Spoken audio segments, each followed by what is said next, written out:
ശ്രീദാസൻ അത്രശ്ശേരിയിൽ നിന്ന് ഒരു അനുഭവം അയച്ചു തന്നിട്ടുണ്ട്. ശരിക്കും അത്ഭുതമുള്ള അനുഭവം തന്നെയാണ്. കേട്ടാലറിയാം എന്താണ് അവസാനം വരെ. നമുക്ക് നോക്കാട്ടോ. നമസ്കാരം. ഹരേ നാരായണ. ഞാൻ ശ്രീദാസൻ, ഇരിഞ്ഞാലക്കുട ഗ്രൂപ്പിലെ അംഗമാണ്. മുമ്പ് 2 തവണ എൻ്റെയും അമ്മയുടെയും ഓരോ കൃഷ്ണാനുഭവങ്ങൾ ത്രിമധുരത്തിൽ വന്നിട്ടുണ്ട്. ഇത്തവണ എനിക്ക് പറ്റിയ ഒരു അബദ്ധമാണ് പറയാനുള്ളത്. ഏകദേശം 3-3.5 വർഷങ്ങൾക്ക് മുമ്പ് എൻ്റെ ഇടത് കാൽപാദത്തിൽ ഒരു വ്രണം പോലെ രൂപപ്പെട്ടു. തടിച്ച് വട്ടം പോലെ വന്നപ്പോൾ ചൊറിച്ചിൽ കലശലായി തുടങ്ങി.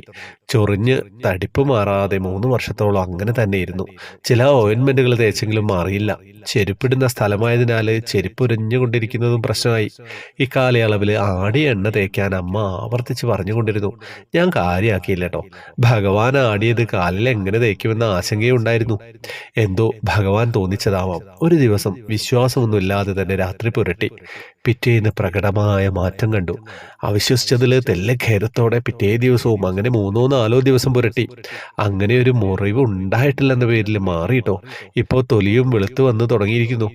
യാതൊരു സുഹൃത്വലയും ഇല്ലാത്ത ഞാൻ എല്ലാ കാര്യങ്ങളും എൻ്റെ ഭഗവാനോടാണ് പറയുന്നത്. ചിലപ്പോൾ അരുണാചല എന്നാവും വിളിക്കുക, ശിവനെ കൃഷ്ണ എന്നും വിളിക്കാറുണ്ട്. എല്ലാം ഏകമെന്ന് എന്നെ തന്നെ ബോധ്യപ്പെടുത്താൻ എന്നിൽ നിന്നും വരുന്ന പേരുകളാണ്. അത്രമാത്രം.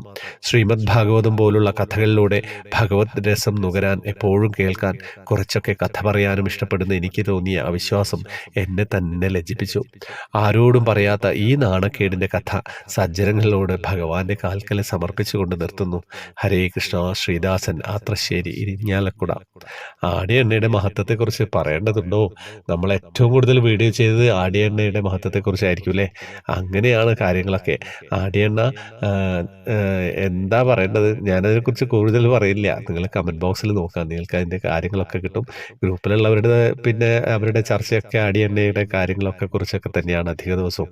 അപ്പം ഗ്രൂപ്പിൽ വരുന്നവർക്ക് ജോയിൻ ബട്ടണിലൂടെ വരിക. യൂട്യൂബിലാണെങ്കിൽ ഫേസ്ബുക്കിൽ കമൻറ്റ് ബോക്സിൽ അതിൻ്റെ ഡീറ്റെയിൽസ് ഉണ്ടാവും. ഫേസ്ബുക്കിലൂടെ വരാം. വേറെ വിശേഷമൊന്നുമില്ലല്ലോ. കുറേ കാര്യങ്ങളുണ്ട് ഗ്രൂപ്പിൽ. ഹരേ കൃഷ്ണ.